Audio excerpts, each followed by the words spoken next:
Welcome to Movie Life Crisis. Join us as we watch the best movies from 30 years ago. There it is. Welcome to Jurassic Park. What they got in there, King Kong? At last, dinosaurs and man, two species thrown back into the mix together. An adventure park. How can we have the slightest idea what to expect? That is truly an adventure. Universal Pictures presents a Steven Spielberg film. Jurassic Park, rated PG-13, starts Friday, June 11th. As soon as that score came in the beginning of the movie, I was just like, man. Yeah. John Williams for reals kills it on that. John Williams. And we already did Schindler's List, which both he and Spielberg worked on in the same calendar year. And it's like, how did those two guys do those two movies in the same year? That's ludicrous. That's because you have the help of the incomparable Liam Neeson. Not on this one, though. Yeah, Movie Life Crisis, Season 3, Episode 12, Jurassic Park. 12. Can you believe it's already 12? Can you believe? I can't believe it. This is not only the biggest movie of 1993 by a wide margin, it's the biggest movie of the decade until we get to 1997. Wow. That's pretty awesome. Yeah, it's incredible. That's big monies. It's big monies. Huge, and it's iconic, man. It's one of the best blockbusters from the guy who literally invented blockbusters, Steven Spielberg. One of the best scores from John Williams. Source material by Michael Crichton, one of the best-selling authors of our lifetime. I like him too. I do too. I think it's like ground zero for memes. There's so many memes that came out of this movie. I got a whole category for top 3 memes. Oh, really? Nice. Yeah. I don't know if I'm too old. I'm not even 100% sure I know what a meme is. It's the thing with the white letters on it, right? Yeah. That's a meme? Yeah. Should we look that up? I don't want to tell you and then it's wrong. Yeah. What is a meme? An idea, a behavior, or style that spreads by means of imitation from person to person within a culture. Yeah, but in the modern world, when we say meme, we mean like there's a picture that we've seen a million times, like the Ben Affleck smoking and he's like really discouraged. Right. And then it's like, something happens. Oh man, I can't get the power company on the phone, and I'm super annoyed at them. And it's like I send you the picture of Ben Affleck sad smoking a cigarette. Right. That's a meme. That's what we just did there. Apparently, when I can't even believe what nerds we are looking up money laundering in the dictionary, but we're looking up memes, and the Abbey Road picture is a meme. Apparently, not with the words on it. It's just a picture that's transcended so many different. Yeah, and how many times have people gone to just a crosswalk like that and get like, take a picture of all of us in mid-step as we cross the crosswalk? So what I should have is that picture of Andy from Parks and Rec where he's like, I don't know what a meme is, and at this point I'm too scared to ask. Like, should I make a meme that says that? Because Leslie, I typed your symptoms into the computer here, and it says that you may have network connectivity issues. Oh, man. I like Andy. Yeah, he's the best. And guess what? He's the new guy in all the new Jurassic Park movies. He's the new guy in all the Full circle. in all the shitty Jurassic Park movies that are out now. Circular. I have a theory on why they're not as good. Okay, good. I do too. I want to talk about that. I don't know how we're going to... I was not fully prepared for how much stuff there was to talk about with this. There have been actual like books written about just the effects from Jurassic Park. And there have been books written just about Steven Spielberg. I don't know how we're going to get to all the stuff that we need to for this. We're gonna blow through it. We're gonna do it. Lock it in. So we talk about why the movie was chosen. Did you write down why it was chosen? Or why did we choose this movie? It was the biggest movie of all time when it was released. Yeah. It was bigger than Star Wars. It was bigger than Gone with the Wind. Yeah. It was an absolute masterclass from the king of summer blockbusters, Steven Spielberg. Right. Source material right in the beginning of summer. Right. You know that Spielberg actually, it was Jaws that coined the term blockbuster. Nice. Because people lined up around the block to see it, and it was like, that genius. movie busted that block. He made a blockbuster awesome. movie. Yeah, like Spielberg invented blockbusters, and he's the king. That's great. I don't really like Jaws. Dude, I don't either. Which is weird because it's kind of just like this movie, and I love this movie. It really is. It really is. Like Spielberg didn't want to direct this because he thought it was Jaws on land. That's what he called it. That's awesome. Yeah, source material from Michael Crichton. Jurassic Park is his biggest book. the CGI stuff from ILM. This is the ILM team that finishes working on Terminator 2 and then goes immediately to work on Jurassic Park. And they killed it on both. Dude, these two movies, T2, which we did in season 1, and then this Jurassic Park, these are the things that launched the CG revolution in movies, because they're going, look at what these people can do in a computer. Yeah. It's incredible. The same thing people are saying now about all those AI picture generators and things. They're like, look what a computer can do. Yeah. We're at the precipice of a brand new. And the cool thing about this movie, and we'll probably talk a lot about this, but they blend the CG with actual practical effects and animatronics. Yeah. Like the animatronics, like the T-Rex, the dinosaurs and stuff are built by Stan Winston, who's the guy he built the actual T-Rex model. Like he built the freaking alien from Aliens, like Terminator, T2. Did you go to the Stan Winston School of no reading character up about arts? Reading up about his stuff. Dude, that was super involved. Each little scene they broke down and showed you how they did it. It's really cool. No, it's crazy. And then to animate that model, they use Phil Tippett, who's a stop motion animator who's got to start working on Star Wars and Empire Strikes Back. Like the first thing he ever did in Hollywood was animate the chessboard on the Millennium Falcon in Star Wars. Nobody worried about a droid ripping people's arms out of their sockets. I suggest a new strategy. Let the Wookiee win. Exactly. I marked down that we picked it because June 1st is Dinosaur Day. We did. And National Animal Rights Day and World Environment Day. And the original release was on the 11th, which is just a couple days before we're recording this. So it'll be released right around the anniversary. Yeah, it'll be out like a week after the anniversary and 2 weeks after National Animal Rights Day and whatever the other stuff you said was. Right. That's awesome. National Dinosaur Day. I wonder how much dinosaur people... I know there's a whole generation of people in paleontology that are got into it from Jurassic Park. Like it's an open joke. Yeah.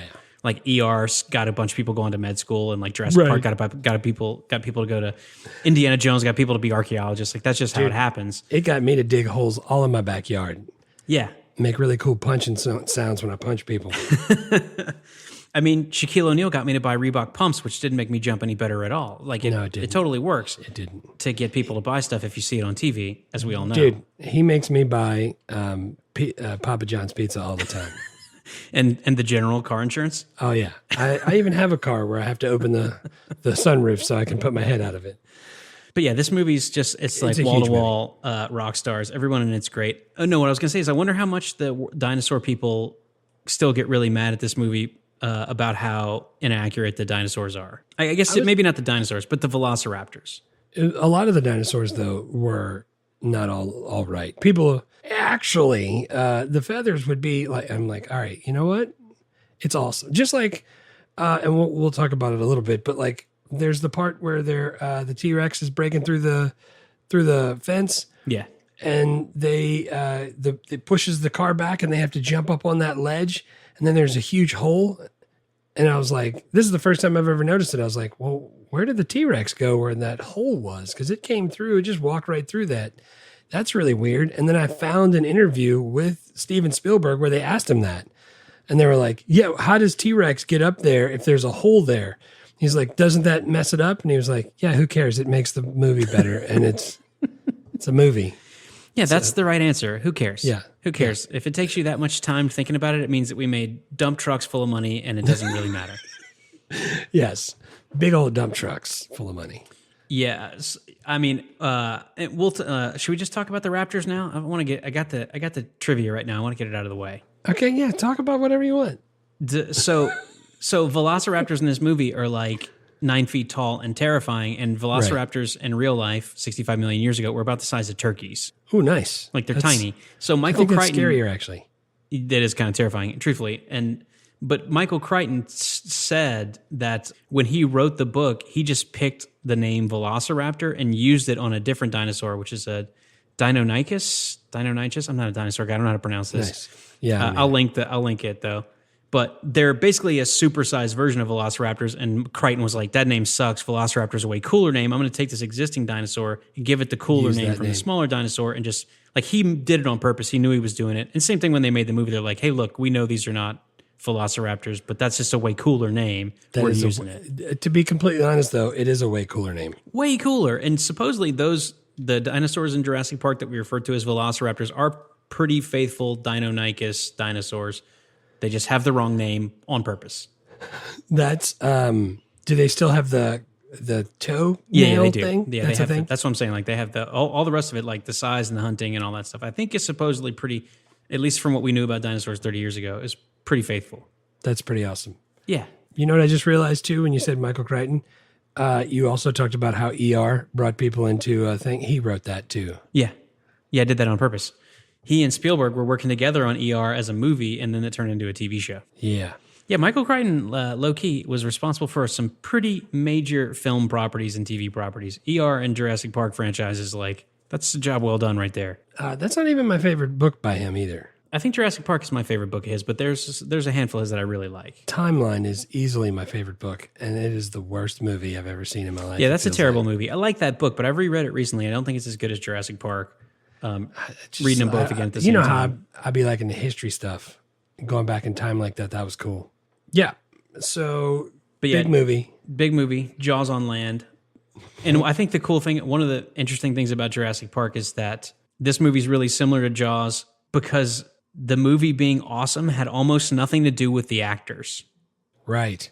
Good call. Like it's just like it's the creatures, like it's the John Williams score, it's the direction and the cinematography, it's the effects. Like they're both kind of horror movies.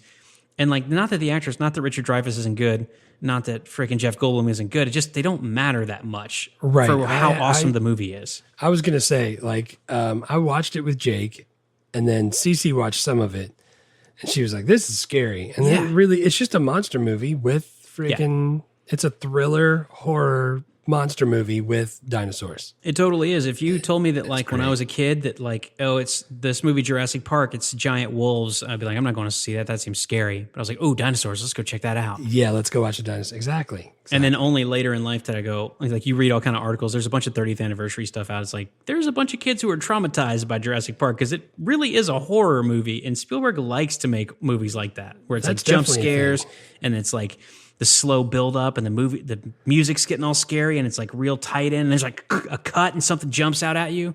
Yeah. And the friggin' there's like a severed arm and a friggin' goat leg and all that stuff. Yeah. But I think it's cool that the actors don't matter that much. And it's interesting to think about the sequels because the sequels, Chris Pratt and Bryce Howard, they're much better actors. Yeah. And bigger like screen presences than the actors than like Sam Neill and Laura Dern, but those movies are not nearly as good. And I think part of it is the direction and part of it's the effects and probably the script is a big part of it too. But it's like, there's a lot of things that I think, there's one big thing that I think changes the new ones. We'll talk about it. Yeah, let's get into that later on.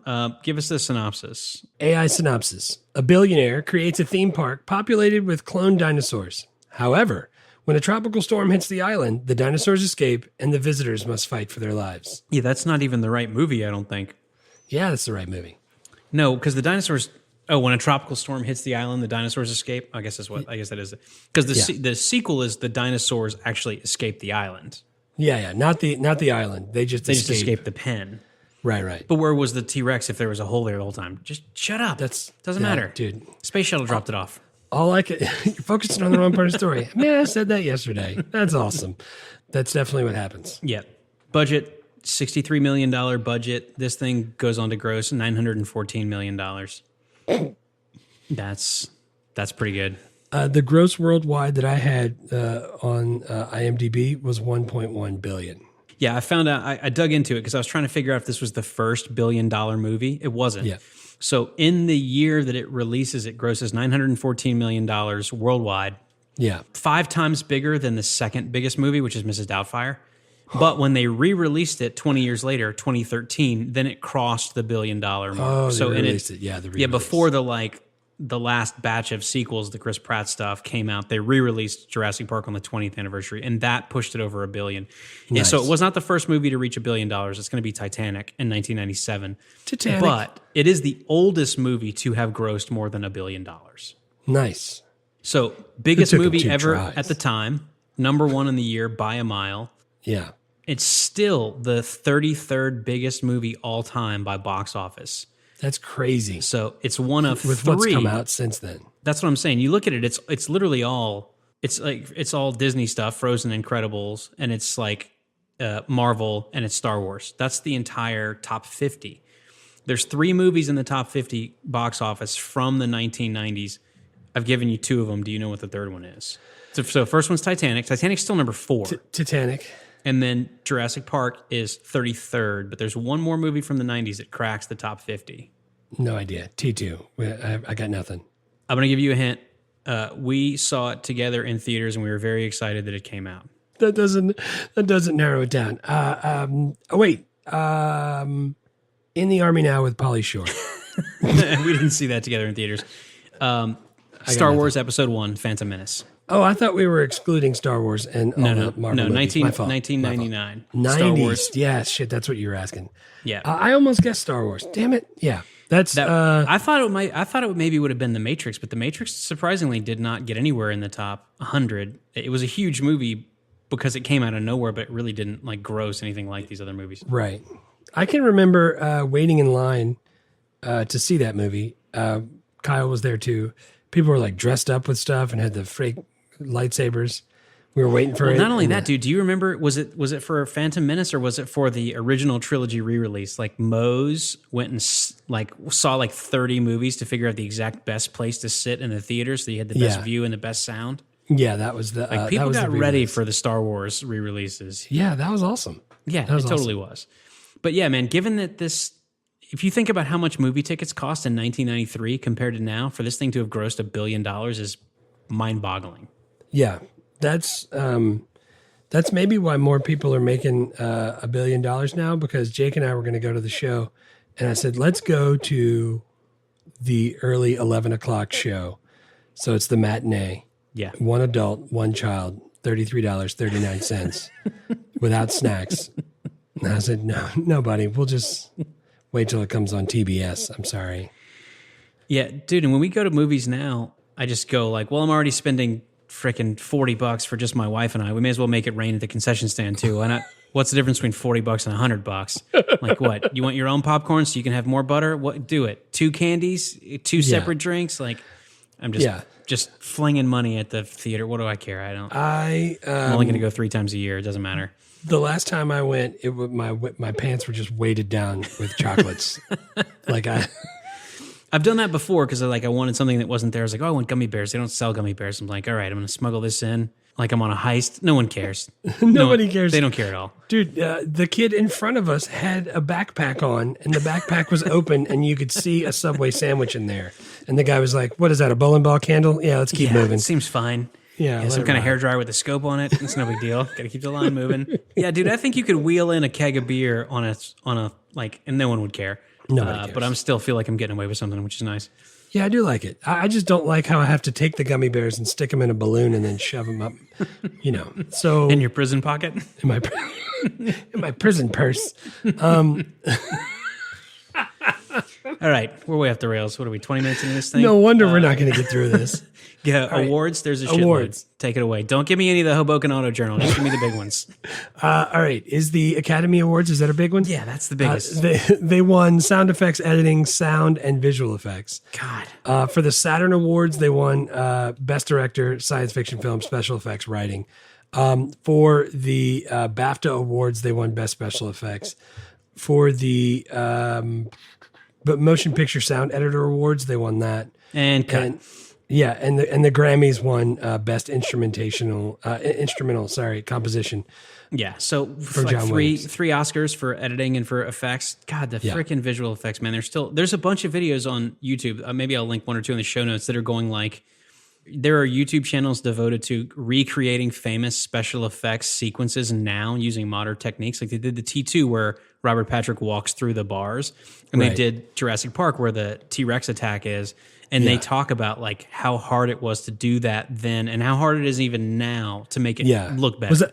Was that the one where the guy didn't want to pay for the model? Yes. And I saw the same one. God, it's freaking so cool, man. It was really awesome how they can, how they had the guy do the motion capture suit Yeah. And he didn't really walk like a good T-Rex, if No. if I'm being honest. Yeah.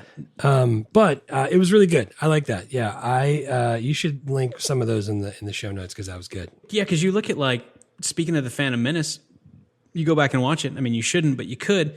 But the CGI Dude, you in gotta that get movie, the good at it. Yeah, you got to do machete order, and then you just skip the Phantom Menace. Yeah. But the CGI in that movie in 1999, which is, again, as good as it possibly can be, now looks terrible. And Right. the CGI from Jurassic Park still looks amazing, and it's 6 years earlier. But I think you're right. The reason is because it's not just CGI. Yeah. So like you look at Chris Pratt now, and he's standing on a blue screen or a green screen, and he's standing in the middle of a warehouse. Yeah, he's in a freaking warehouse, and he's got a vest on, and there's nobody around him. And then, like, Right. on screen, there's a bunch of... The whole thing is created digitally. Right. We've been talking about this forever. The original Star Wars trilogy, the special effects still look great because they're, like, Jabba the Hutt is actually a guy wearing a huge Jabba the Hutt suit Five that has, guys. like, texture. Yeah, a whole bunch of guys. Yeah, it's way better. And then you can the practical mixing effects, them? and then when you mix them together, like you did in T2 and like you did in this movie, Yeah. I think is still we may be just getting to the point where we can do it better, like in the box. But I think like it's hard to beat the practical effects. So like Mandalorian, how they do that, those effects where he's like standing in front of the big screen. Yeah, it's a giant television behind him, and they can project the background on the screen. So and the then lighting film it. is right and stuff. The lighting is right, and That you can looks also, really good. It does look really good. I mean, it looks really good, especially when I think back to like the Phantom Menace, which now looks like the Duke Nukem video game. But like, does it look better than Jurassic Park? Like, I don't know if it does. It does look very good. There's no part of the Phantom Menace where there's a huge hole that the T-Rex could have come from and didn't. No, there's no plot holes at all in Phantom Menace. It's tight. Yeah, it's super tight. All right, what about sequels and spin-offs? Yeah, there's a zillion of them. I'm sure you have them. Yeah, do you want me to list them off right quick? There's so The Lost World is the one that comes after that, and then 97. Spielberg directs that one. right. There's a Lost World book that comes out in 95 that Michael Crichton writes. Jurassic Park, Lost World, Jurassic Park 3, Jurassic World Fallen Kingdom, and Jurassic World Dominion are all the movies. Then there's theme park attractions. There's a board game. There's 51 different video games on various platforms. If you add all that together, I'm sure it's way over $2 billion because there's... Well, every Jurassic Park sequel has averaged $1 billion. Holy hell. So even though they're not good and everyone says they're not good, they make a ton of money. I mean, none of them make as much money as the original, and they all cost way more. But like, yeah, those movies the franchise average is $1 billion. That's awesome. Yeah. That's a pretty good average. Yeah. It's a pretty good average. Yeah, you would take that. Yeah, there's a lot of sequels, spin-offs, all that stuff. You remember where you saw it first? No, I don't. I think I must. I owned this on VHS when I was a kid, but I think I must have seen it in the theater. I definitely saw it in the theater. I remember which theater it was. So it's PG-13. Yeah. So that means Jen at this point, my sister. PG-13, by the way, real quick. Spielberg was the reason they created PG-13 because Jaws was like, was it Temple of Doom? Yeah, I think it was Raiders of the Indiana Lost Jones. Ark.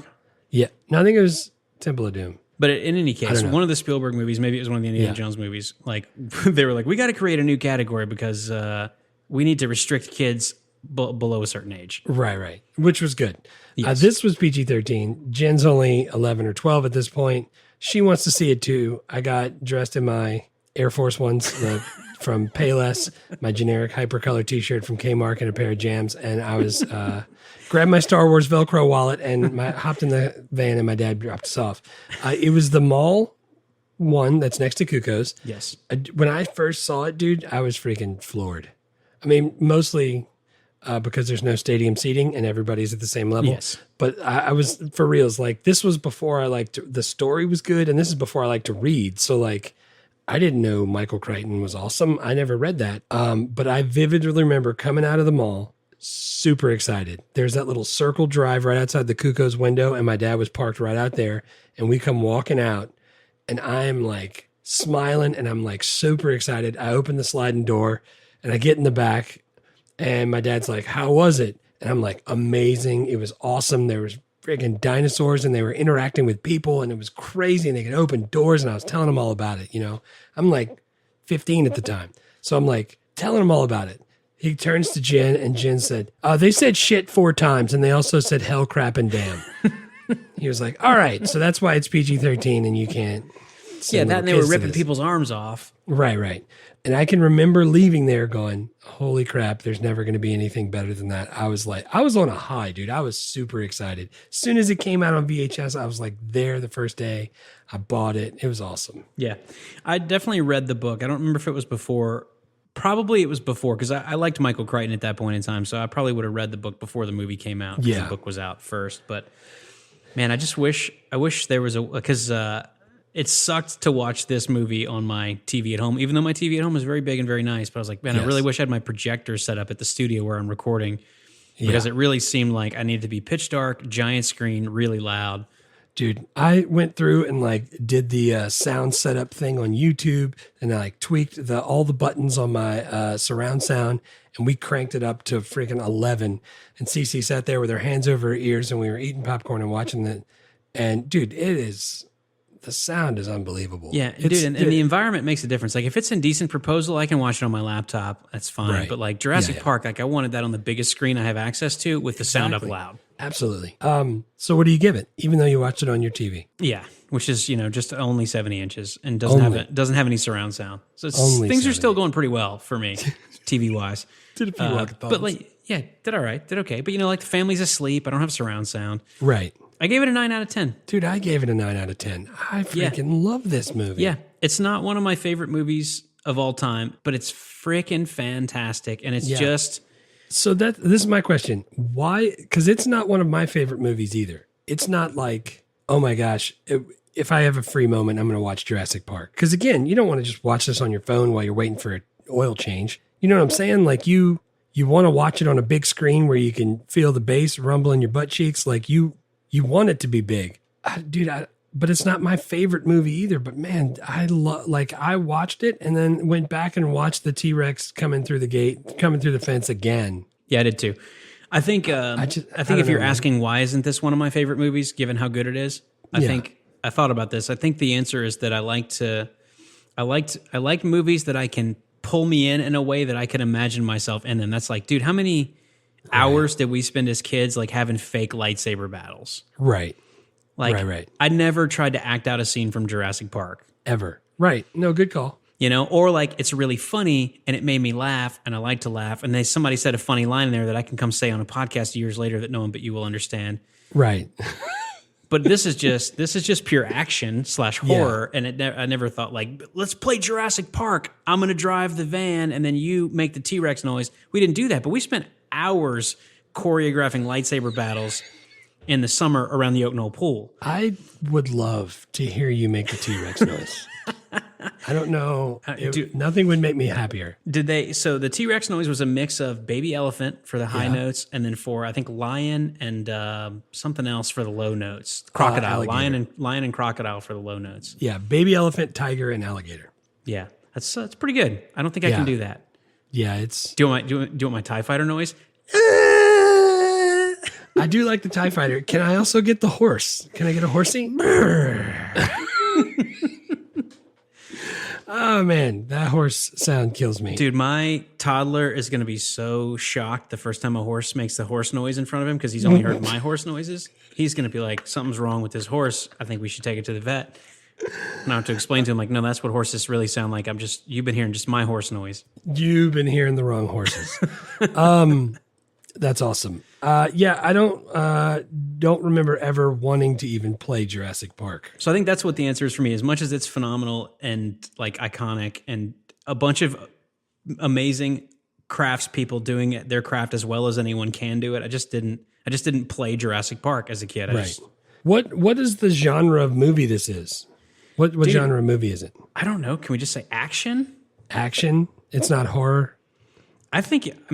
No one ever said that it was horror until 25 years later, but I think you could make that argument. But I don't know how you like. I kind of hate genres like sci-fi. Yeah, no, it's hard to action. pigeonhole something like that. I would just go like it's a summer blockbuster. It's a science popcorn fiction. movie. Yeah, it's awesome, is what it is. You should go there and listen to it real loud with like popcorn grease all over your hands. Yeah, it's way good, way good. All right, so both of us gave it a 9. That's pretty nice. Yeah, we never agree on that. You want to do the best? Yes, dude. The funny thing is the best. Normally, we spend a lot of time on the best 3 scenes, the best 3 quotes, the best 3 characters. I could knock that out in 90 seconds and just move on to talking about the effects. Yeah. But but we can do it. My first scene is the very beginning when Sam, the paleontologist, is scaring the kid on the dig, talking about velociraptors. Oh, yeah. He's like holding the claw because the kid's like, yeah, velociraptors, those wussies. And he's like, he starts launching into the whole, like, you don't even see him come from the side and attack you. But it turns out that kid was right the whole time. Yeah. When he said, what do you mean they're like birds? It's getting attacked by a 10-foot turkey? Yeah. 9-foot turkey, whatever he said. Yeah, it turns out he was exactly right. Yeah, he was right. It was a turkey. That is a good scene. My very first scene that I picked was the Welcome to Jurassic Park scene. Yeah. You know what I'm talking about? Where that's a great. If I was going to pick an individual shot, it'd be hard to beat that one. But just as a scene, not that much happened there. Well, this is the thing though. When they pull up in the Jeeps, and Dr. Weir, Dr. Grant, turns and looks. So he turns and looks he looks towards the camera, and they don't show you like you still haven't even seen the dinosaur yet. He like pulls the sunglasses off. Yeah, and he's like fumbling to get his sunglasses off, and he's got that Spielberg thing where he stares right at the camera with a shocked face, which a bunch of people do throughout this movie and all of his movies. And then like Laura Dern's like reading, and she's not even paying attention. She's just like, there's no way this would be here because that's from the Cretaceous period. And he like has to physically grab her head and turn it around. And then she does the same thing. She like takes her glasses off and she's got the face. And we still haven't seen the thing. And the John Williams music is building up.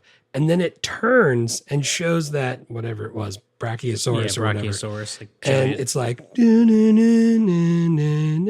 it builds up.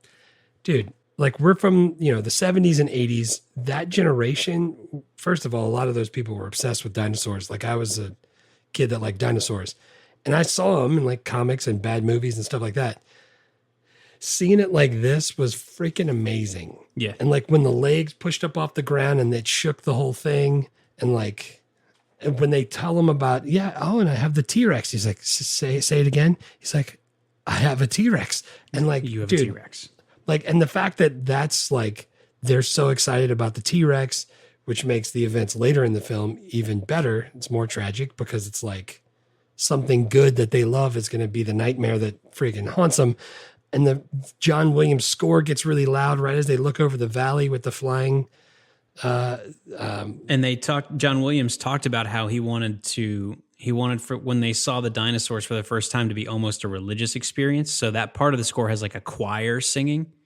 God, it's freaking so. I wish that's an excellent call. I wish I would have thought to capture that as one because it really is one scene, and that's an easy pick. That's dude, so good for reals. And so Jake has seen the movie, but he was younger. I want to say he was like 6 when we watched it, and it was like, oh, let me show you this part, or let me show you this part. When he watched it, he was like watching it. His like. Because I always try to look at them and see, because like especially CC and Jake that are experiencing it for the first time, I want to see what they're all about.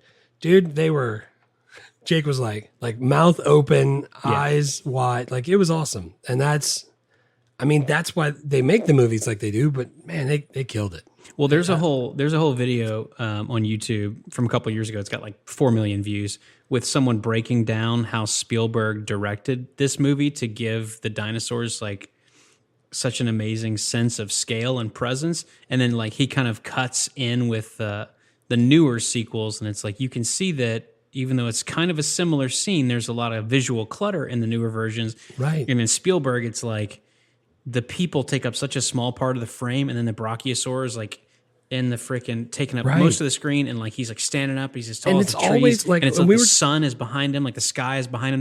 There's nothing behind him. Yeah, and Jake and I were talking about how like it seems like the dinosaurs you see in this movie are all from the perspective of like a regular person, like you're looking up at them all the time. Yeah, and the other one is not like that. Even number 2 and number 3 don't really have that. One of the things that this video mentioned that I thought was really interesting is that this movie was shot not in CinemaScope, which is the most common format at the time, 2.35 to 1, the kind of widescreen movie format that you're used to. It was shot in 1.85 to 1, which gives you more vertical space. Nice. So it's more of a square than a rectangle. And what that allows you to do is it gives you more verticality in the frame. And Spielberg uses that verticality to make the dinosaurs tower over the people. And the video shows you on YouTube, it's like that scene of the Brachiosaurus standing up on his hind legs. Like if you shot that in CinemaScope, the people wouldn't even be there and the Brachiosaurus head would be cut off. Yeah, yeah. So it's like the verticality and like the framing that Spielberg uses is like just genius. So let me ask you this. When they film it like that and then you have to stretch it to be widescreen, does it just get stretched? Like, how does that even work? I don't know. I don't know. I think there's a bunch of different ways to do it. I think you can show it in the original format or you can stretch it and then you have to interpret it. Like it just elongates stuff. Right. But you can tell when we watch old movies on our widescreen TVs, sometimes they're just a space around the edges. Yeah. Black bars. Yeah. Yeah. Yeah, that was my first one because, dude, that's watching Jake and Cece watch that part and the music when it came in, like it was awesome. My second one is the T-Rex attack. Oh man. And it starts with one of my other favorite parts of the movie, which is Jeff Goldblum doing the chaos theory thing. He's like putting the drops of water on Laura Dern's hand. Yeah. And then it goes right into the T-Rex attack, and it's just so good. Is Jeff Goldblum the protagonist in this movie? Is he like the guy that everybody... Who's the main character? Is there a main character? I think the main character is Sam Neill. Is Dr. it? Grant. Yeah, but I don't know. I mean, I think Jeff Goldblum is the straight man, is like the audience stand-in or the voice of reason. Right. But by the end of it, everyone's on board with him. They're all going like, "Hey, Richard Attenborough, this is a horrible idea. Shut it down." Yeah. But Jeff Goldblum's saying it from the very beginning. He's like, "You can't possibly control this. That's not how it works." That's not how it works at all. Right. I also had the T-Rex. You're talking about when it escapes from the paddock and the T-Rex attack and the chaos theory stuff and the T-Rex attack is all like one. See, I started that scene when the footsteps are hitting and they have the water shaking with the guitar string. You know what I'm talking about? Yeah, the water cups. Connected yeah. So a really hard effect to get done, apparently. Yeah. Well, they didn't want to like disrupt the whole surface of the water. And that's what they were having trouble every time they would put they had like a thing that shot bass sounds at it, like a speaker. Yeah. And it would like vibrate the whole thing. But what they wanted with those concentric circles moving out and the guitar string gave them that. And then it goes to like, where's the goat? They don't find the goat. And then the next thing you see is the T-Rex hand touching the fence next to the sign that says 10,000 volts, just to show you that, hey, the fence isn't on, but you still don't see it. It's through a window with rain on it. Like you're still not seeing the whole thing. Then it pulls back and you see like it swallowed the goat and you're still not seeing the whole thing. You're still only seeing from like the neck up and you're still like blocked by like the fence and some trees and stuff like that. Then the lawyer runs off.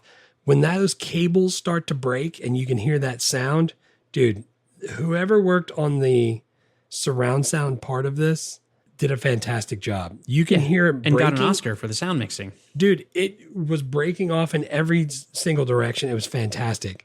And then that's when you see the CGI T-Rex for the first time step up out of the huge chasm where he shouldn't be able to float. And he steps up onto the thing. That video that we talked about where they tried to remake it and he was talking about how everything's shiny because of the rain and it makes it look really good. Yeah.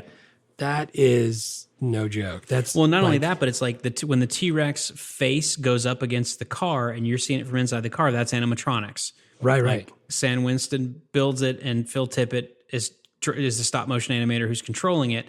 And then as it walks past the car, then it's CG. Like they blend the two together. Yeah, that's fantastic. It's freaking incredible. Yeah. So let me ask you this. What are you supposed to do if a T-Rex is attacking you? I think if you don't move, then it can't see you. So is that true? I don't know. How would they know that? I don't know. Because what are he's they a basing paleontologist? That on? I don't know. Because paleontologists, you just have bones. How do you figure they can't see if you don't move? I went down a long-ass wormhole trying to figure this out. Well, you tell me then, because I definitely don't know. So the answer is frogs and toads, which is the DNA they use to mix together. Apparently, those animals, both frogs and toads, that whole family of animals, reacts to stuff that's moving. And if it stops moving, it'll sit and wait for it to move again. So that's why he says that. Yeah. I mean, there are a lot of predators that there's a reason why fight flight response is a real thing. The third part of that is fight, flight, and freeze. And that's because a lot of predators do rely on movement. That's why, like, if you've ever seen a deer, like they just freeze. Right. Because that works. Stupid deers. Dummies. Stupid deer head right in the side of my stupid car. Yeah. Well, so is this on your list too, this scene? Yeah, this is my scene too. Yeah, Nice. This is my number 2. All right. The real fast, the part where he turns and he takes the T-Rex takes a breath before he roars Yeah. is fantastic. Like the fact that it took a deep breath before it roared really loud and the kids had to hold their ears. I freaking love that. That's way good. Well, and it was interesting to read that that scene, that T-Rex scene, was supposed to be at night, but it wasn't supposed to be raining. And like they'd built the animatronics, and it wasn't weatherproof. And Spielberg was like, "No, it's got to be raining." And so they're like, "Okay, shit, we got to go tape a bunch of plastic over a bunch of important stuff because we weren't ready for it to be raining." That's awesome. But he just decided, like, it just for the suspense, like it had to be raining, and then they had to go. It worked well, very well. It was great, man. When the thing is like standing on the car and it's like roaring and it's got the hanging tire from its mouth and it's pressing on the car and it's sinking in and the mud is sluicing in from the sides and the kids are freaking out. Yeah, and in that shot, the car is actually CGI too, which I never knew. I thought right. I knew like the tire where the T-Rex rips it off is probably CGI, but the whole car actually wasn't. That the whole thing was incredible. Parts of those, ludicrous. So ILM wizards, man, they know their shit. When it puts its face next to him and then blows his hat off, just the whole thing. It just mixes that. That's the perfect mix of CGI, practical effects, and animatronic animals. I like when they do hey, we shot a real scene. It physically existed in the world. There were some practical components to the effects. There were some animatronics. And then we go in and composite the CGI later. That just, to me, that still is the gold standard of, I can see this 30 years, 40 years later, and it still looks really real. Like if you have them, the kids were both in that middle seat and they were shining the flashlight through the roof, the glass roof, and it puts his mouth in there and it's trying to bite him and they're holding the plexiglass up. That doesn't work with CGI. Like it wouldn't look right. Like it looks really good. Oh, dude, and the sound in that part, like you can hear their feet and their hands like squeegeeing on the glass. Like it's really great. The sound really should have won all the awards that it won because it was really good. Yeah, it was ridiculous. And I like the Jeff Goldblum speech, the chaos theory speech. He's got some good speeches in this movie. He does. I was so like into it, I didn't stop to try to type them up. But I like the one about the chaos theory. The drop's going to roll this way. Yeah. A butterfly could flap its wings in Japan. Yeah, and butterfly change the theory. Yeah. Third scene for me was the sick Triceratops.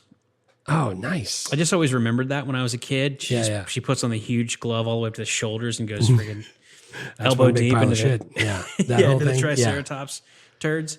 And he's like laying on the stomach and hearing it breathe, and you could see him moving up and down. Yeah.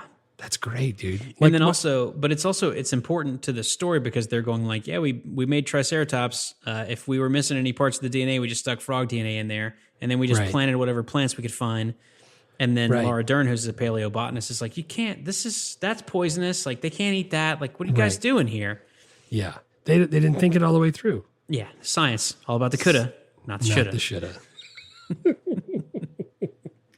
That's great, Dad. I'll remember that, but I couldn't hear anything over the sound of my dick screaming. All right. What's your third scene? My third scene was the raptors in the kitchen. Yeah, that was a strong that whole guy in a suit. It's super intense. There's kids trying to get away from the dinosaurs. They had the breath on the window. They learn how to open doors. It's like tapping on the floor with its thing and the barking. The whole thing was good. That whole scene was awesome. Super intense, and that's what I like. Yeah, and it felt like a kind of classic thriller or horror movie scene where they're like the serial killer's trying to find you in the cabin and you're hiding underneath and you're going like you're breathing real heavy, like trying to be quiet. Yeah. And you can see like the camera shoots past you and you can see their footsteps walking up. Like it's exactly that shot. Yeah. But God, they got the don't make any noise, and he holds onto the thing, and then the ladle falls off and makes a clacking noise. Yeah. So good. Cool. 3 good scenes. Quotes. I got some quotes. You got quotes? I got some quotes. All right, what's your first? My first one is I just went in chronological order. It's one of the memes when they. Oh damn it! What's the guy's name? What's Newman's name? Wayne Nedry. Knight? Nedry. Dennis Nedry. Yeah, Nedry. But what's his real life name? Knight. Yeah, Knight. Phil. No, wait, that's Wayne that's Knight. Wayne. Yeah. Wayne So Nedry, the Wayne Knight, who we all know as Newman from Seinfeld. He's meeting the guy early on to freaking close the deal to sell the industrial espionage. Yeah. And it's the meme, and he's like, Dotson, we got Dotson here. See, nobody cares. Yeah. I don't know how many times I've said that, but every time I say something and somebody's like, shh, don't say anything, that's what I say. Yeah. He's like, you shouldn't use my name. He's like, nice hat. What are you trying to look like, a secret agent?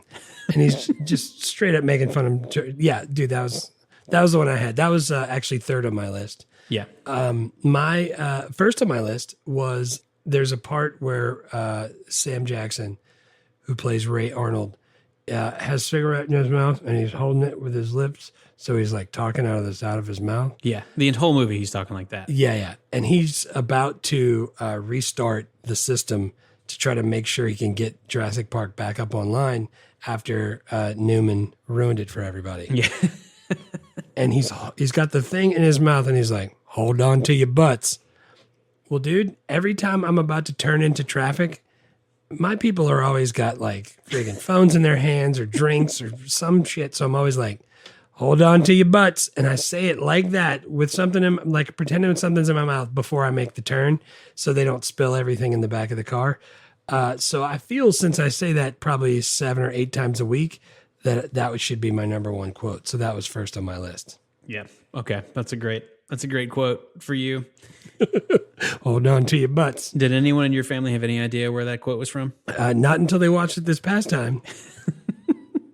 It was great.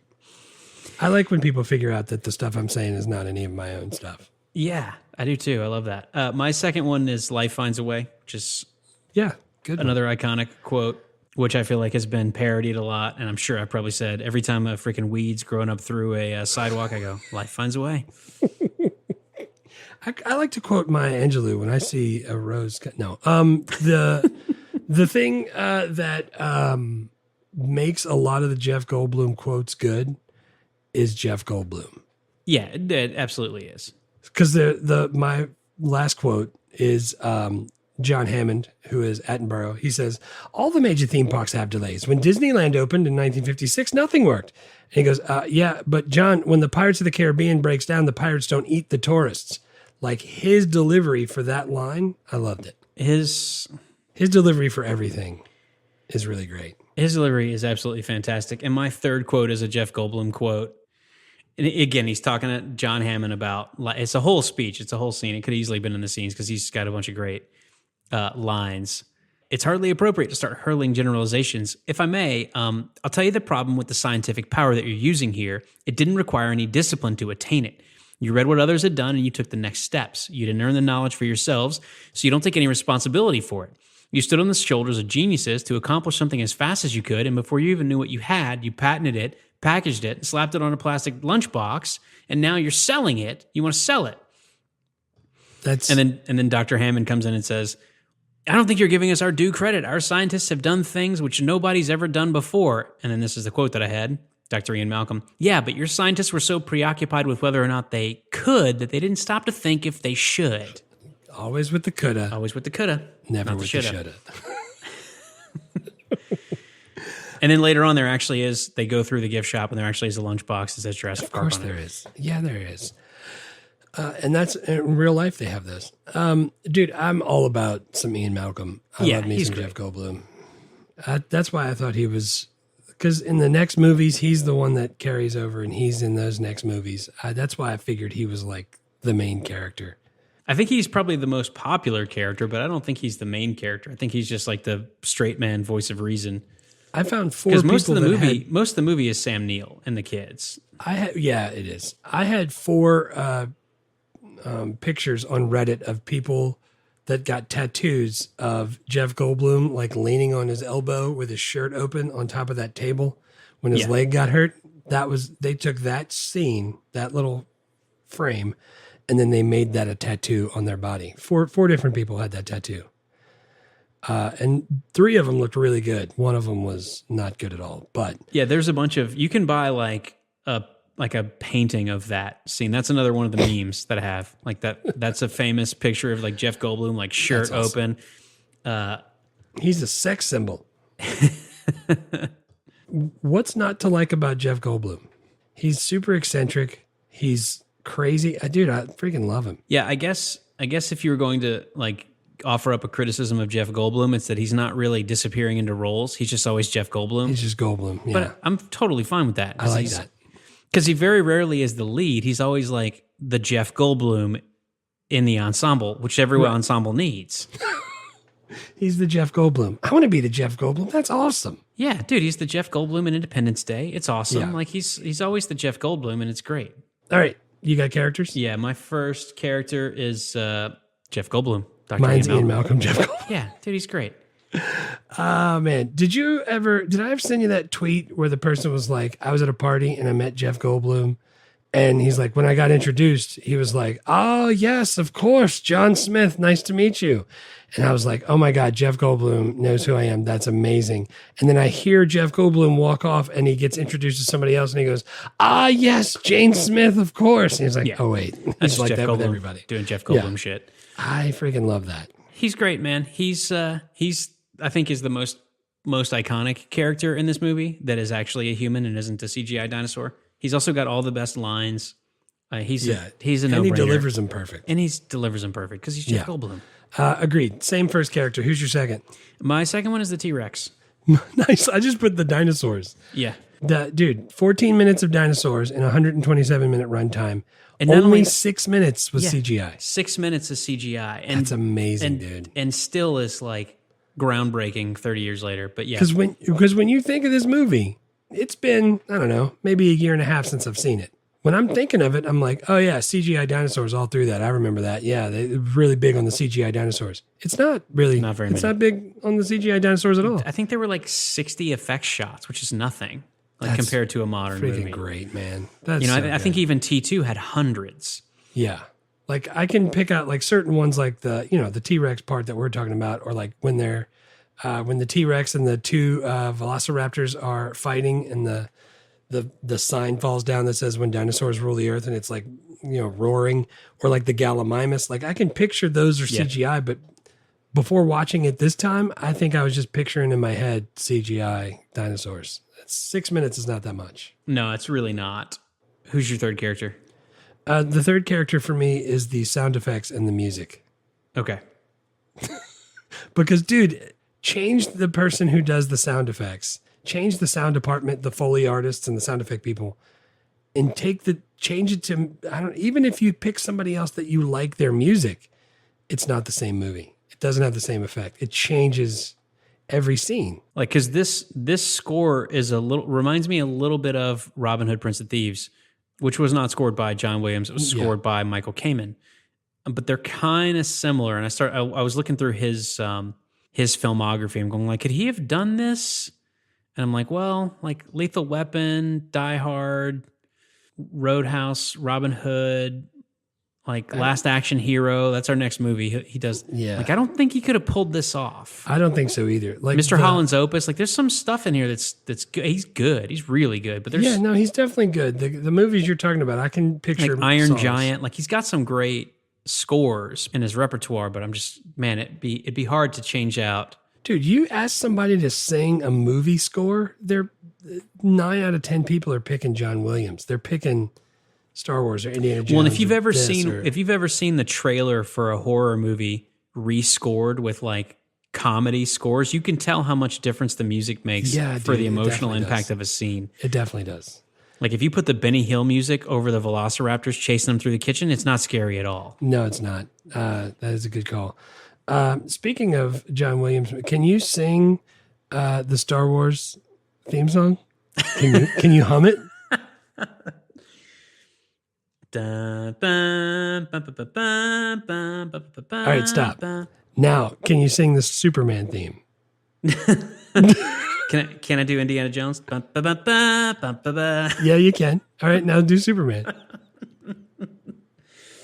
I can't. It's too similar. It's like trying to sing Full House and then sing Family Matters right after it. I'll take the L on that. My third character, Samuel L. Oh, dude, Sam Jackson. Speaking of L, with a cigarette in his mouth the entire time. And I liked that he wasn't, at this point in time, he wasn't that well known. So he wasn't like Turn It to 11 Samuel L. He was just regular Samuel L. He was just and regular really Sam Jackson. Yeah. He, Dude, by the way, call. he's one of the highest grossing actors in all of history. And of course, a big chunk of that is Marvel. But a little bit of it is this movie too. Because that $1 billion is not nothing. Yeah, I would venture to say he's probably doing all right for himself. Plus, he uses the Capital One business venture card. So, dude, let me do the memes real quick, just so we can cover them. So we talked about the Jeff Goldblum when he's like laying. He's got everyone alive can picture it. He's like laying. He's got the black shirt on. He's totally bare chested. Right. There's that one.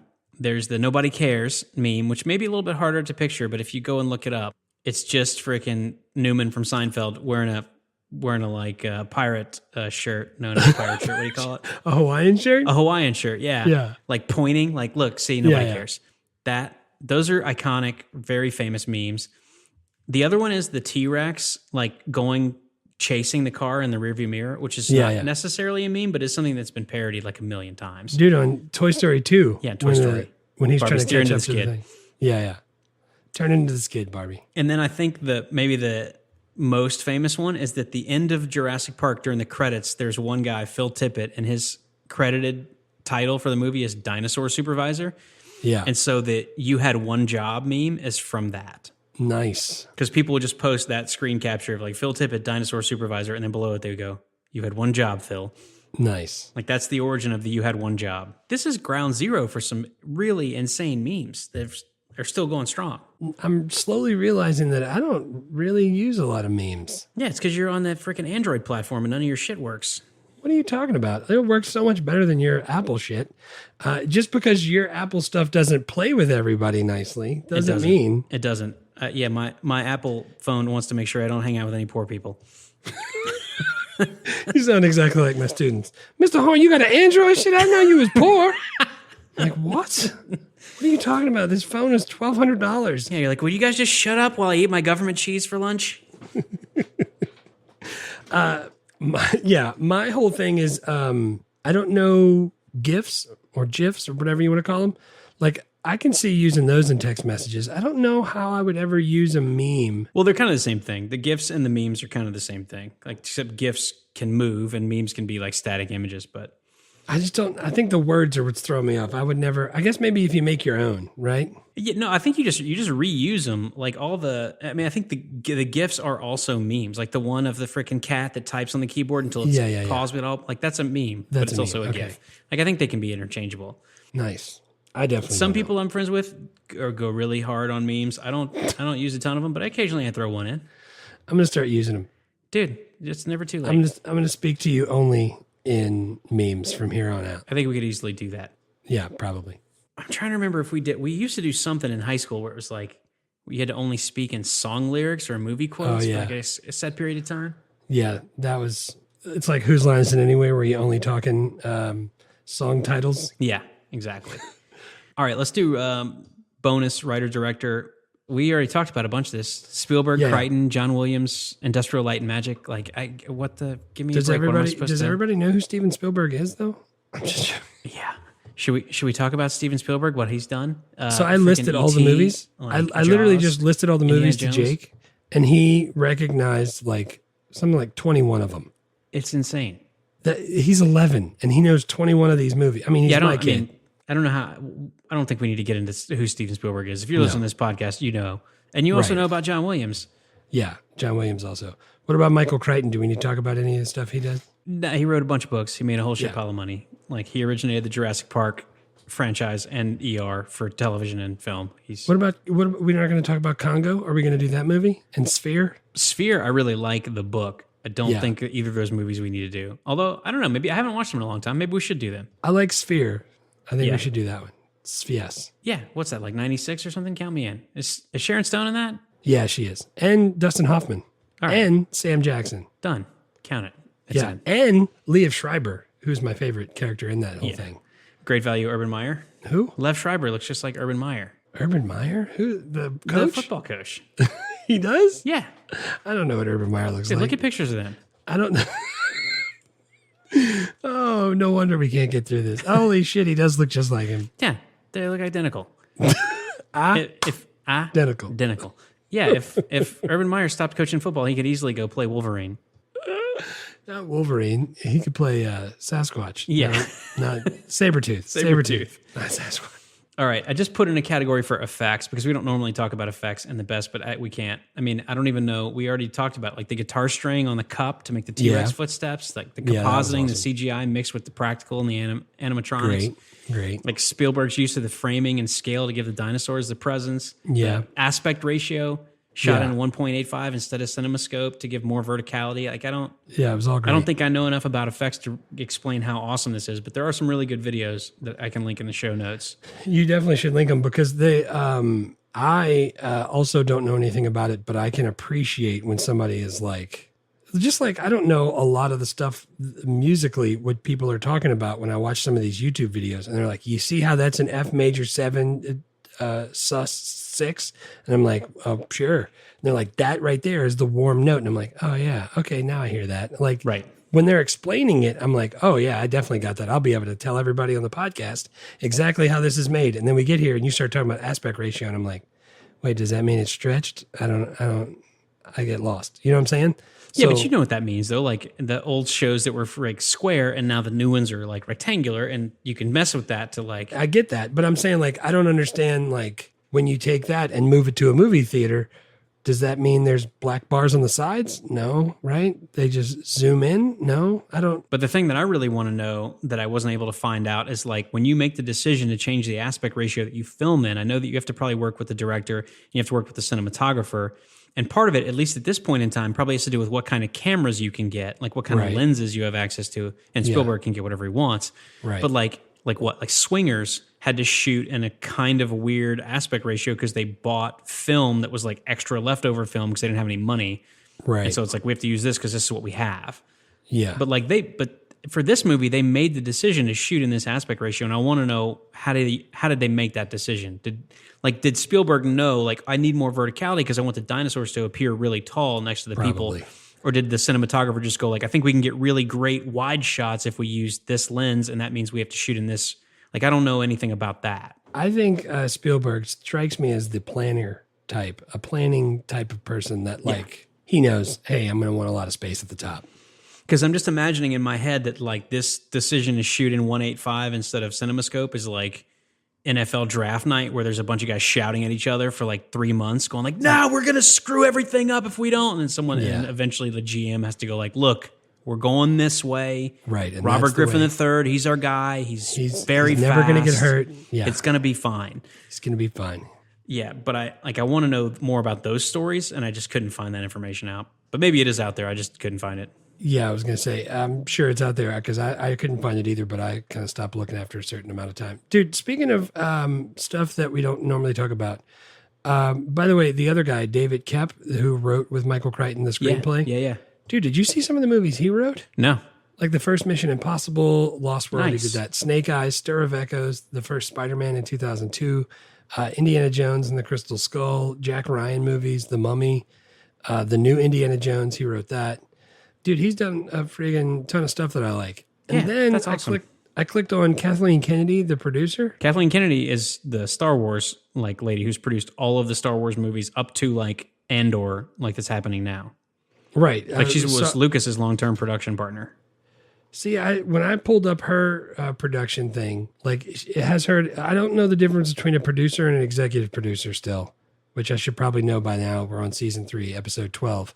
But I don't know what the difference is. But like executive producer, she did the Back to the Future movies, Roger Rabbit, The Goonies, Cape Fear, Schindler's List, Signs, Indiana Jones and the Crystal Skull, like all of those movies.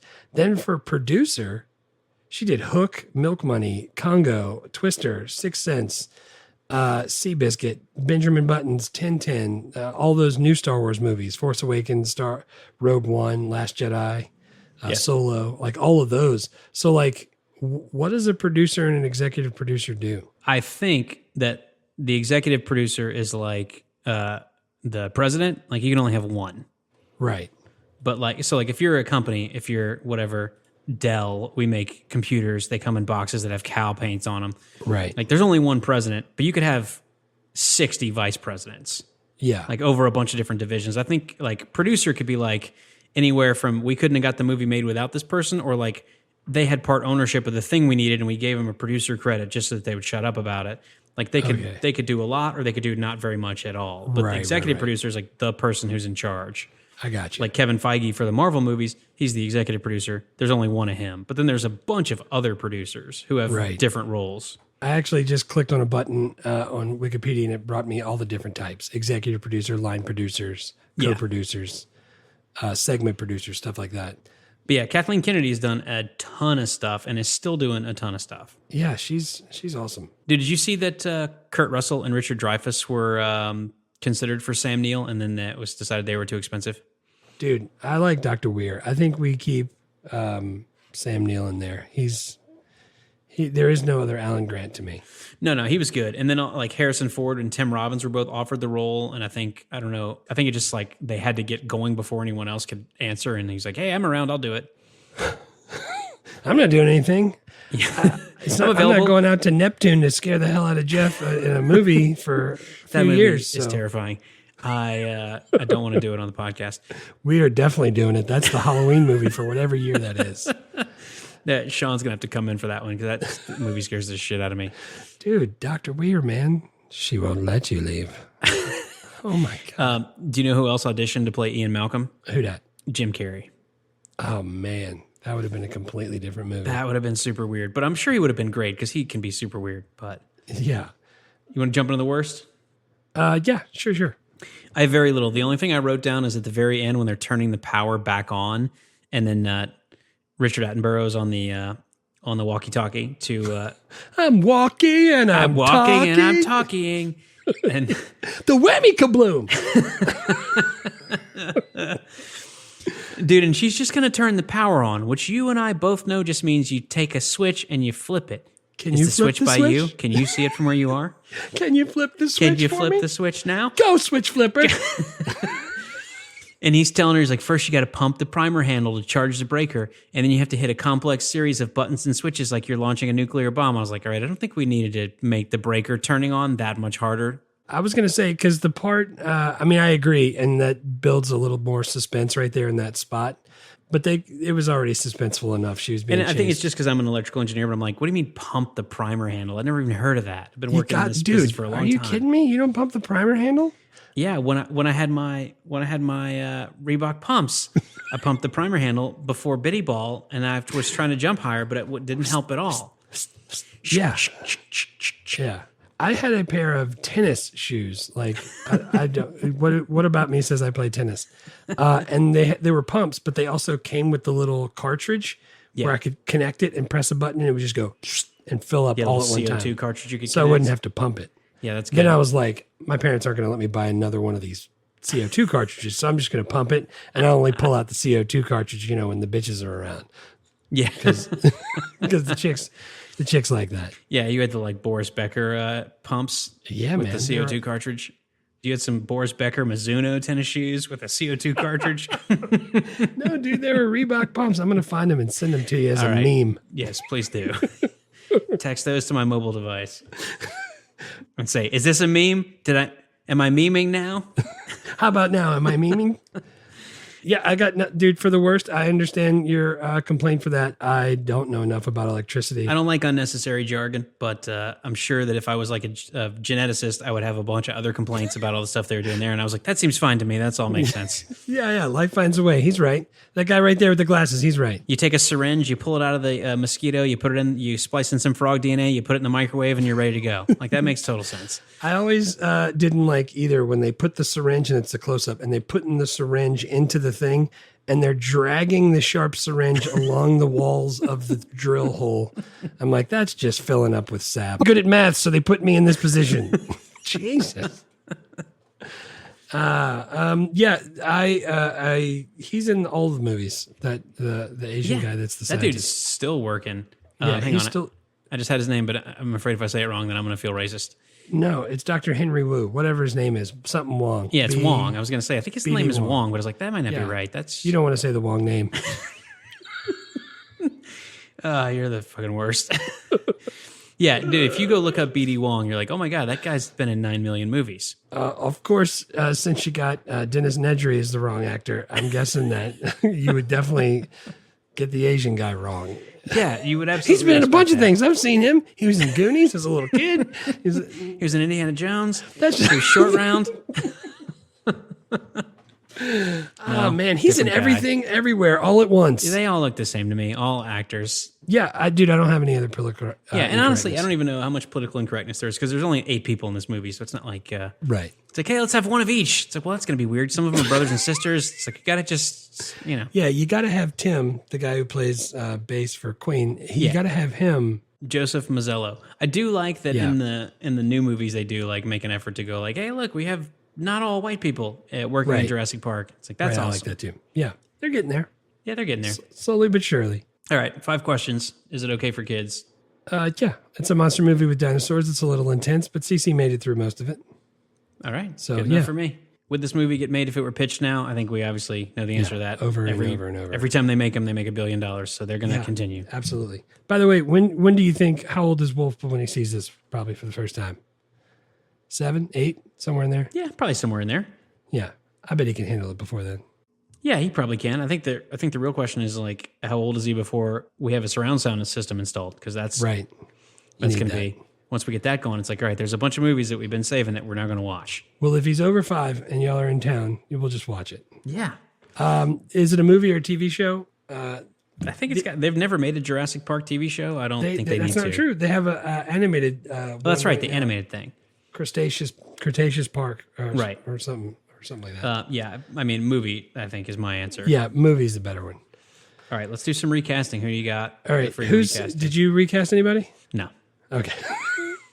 No. I spent like 4 hours researching the visual effects, trying to figure out who did what and how they managed to accomplish it. Yeah, I'm with you. All right, so for Sam Neill, I want Chiwetel Ejiofor, or however you say his name. Love that guy. Yeah, he's freaking good. I want him because I like his very calm and very straight delivery that he can give. Yeah. For Ellie Sattler, I want Alexandra Daddario. Yeah. Something about her says that she could be a paleobotanist, but also kind of cute.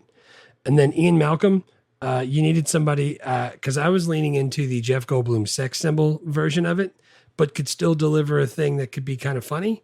And I want Chris Hemsworth in that spot. I want Thor doing that, because I think if he did I'm going to lean in really close and like squint my eyes a little bit and then say some chaos theory stuff in my Australian accent, I bet he could pull it off. I think that a good Ian Malcolm, like the kind of wild-haired weirdo that says really cryptic stuff, I think Shia LaBeouf would be a real good. Shia LaBeouf was on my list, but he wasn't on the list for Ian Malcolm. I had him under Dennis Nedry, but instead I went with Michael Cera because that'd be great. I think he would be really good at that. Dr. John Hammond, I don't want him to be British and quiet, but I want him to be kind of like a know-it-all that knows more stuff. So I want Dan Aykroyd because they're the same age. Yeah. Can I pitch Dr. John Hammond as Whoopi Goldberg?